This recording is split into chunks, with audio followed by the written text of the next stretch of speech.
అంతేకాదు దక్షిణామూర్తి స్తోత్ర వైభవం ఏమిటో తెలుసా?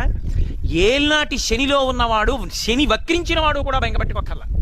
శని వక్రించడం అంటే శని ఆ రాశిలోంచి ఇంకో రాశిలోకి వెళ్ళి వెనక్కి వస్తూ ఉంటాడు. శని వక్రించిన వాళ్ళు, అష్టమ శనిలో ఉన్నవాళ్ళు, అర్ధాష్టమ శని వాళ్ళు, ఏలినాటి శని వాళ్ళు ఎవరైనా సరే శంకరాచార్యులు వారు హామీ ఇచ్చేశారు. దేన్ని ఆధారం చేసుకున్నా తెలుసా? జ్యోతిష శాస్త్ర పరిజ్ఞానం శంకరులకు అంత దిట్ట.